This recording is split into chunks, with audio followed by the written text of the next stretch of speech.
Dino. Hello, this is Budgets with Grace, where I give you a glimpse of my life using the lens of my budget. My name's Grace, and I would love to give you a net worth update today. So I'm going to be looking at my net worth in YNAB as well as outside methods I use to track my net worth. So let's get into it. Starting in YNAB, I'm going to look at first the YNAB report itself. So we can look at net worth, and I'm going to look at last year. So you can see in YNAB, it's recorded that I've had a net worth in January of $2,710. If I back this up, I think that I hit positive in December, or maybe it was... So yeah, December it hit a positive net worth, and that was about $316. So if I just look at last year again, you can see that there was a huge jump in February, and that's really when it started to climb, when I got my full-time job that I've been doing for the past year pretty much. There's a couple extra bumps in here. There were 3 months with 3 paychecks this year, and I get paid weekly, or I said 3, 5 for me, 3 if you're paid every other week, which I think is more common. So this is like really great to see a quick trend and see the increase over time. I also got a windfall in February from a family,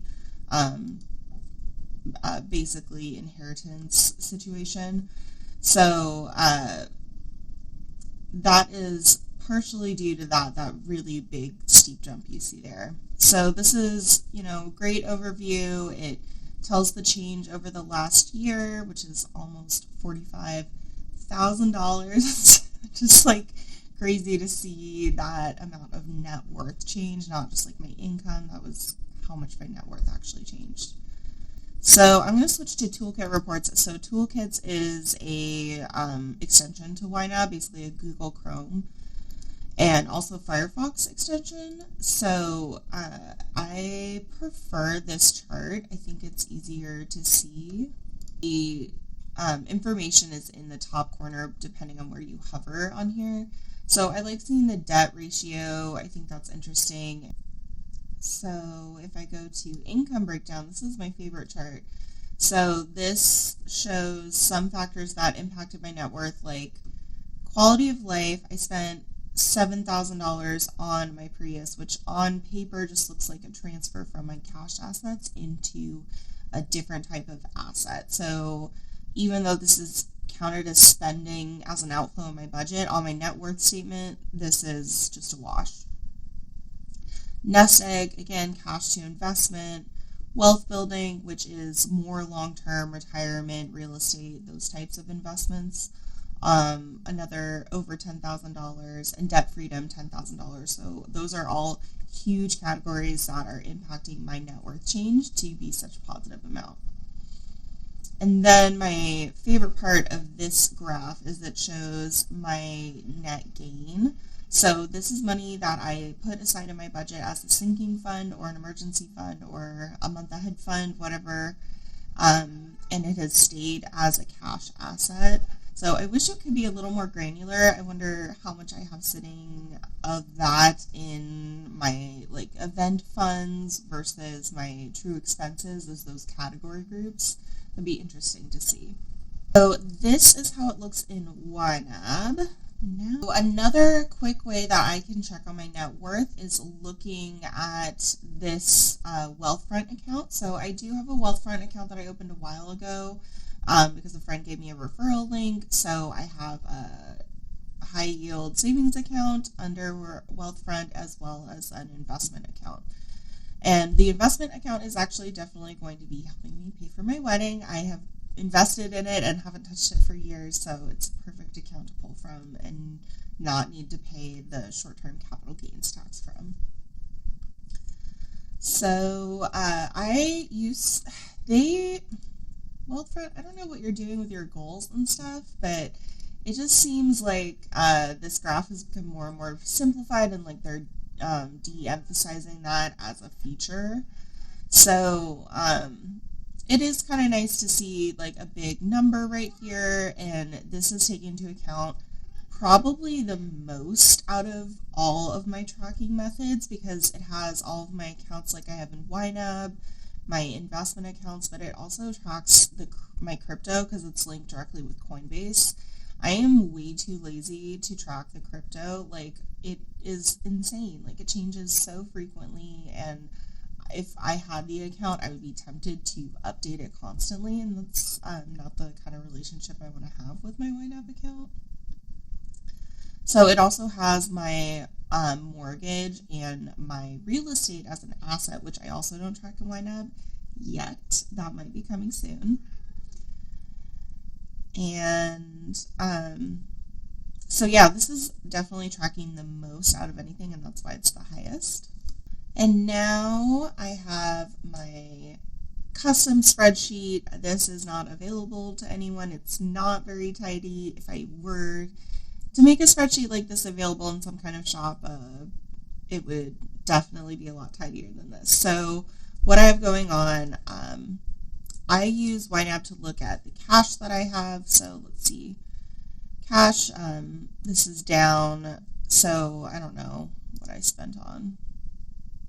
I think I went grocery shopping, definitely spent $100 at Costco at least, but I don't know what payment would have come out.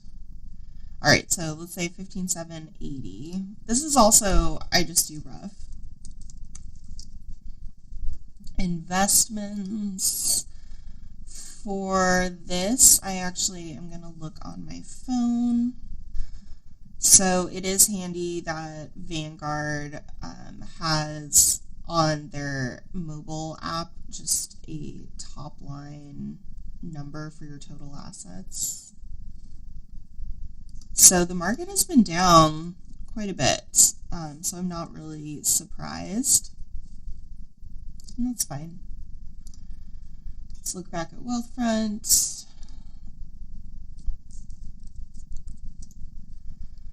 And I also just got an M1, which I'm not going to bother checking right now.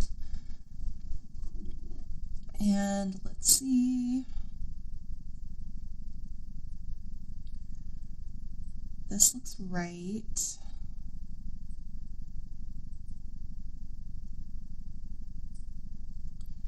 So now this is like the very manual part of it. Like, I manually update these assets as I go through the month, and then I've set this all up so investments count as an asset, like a positive, student loans and my family loan count as a negative, my car and my real estate are both.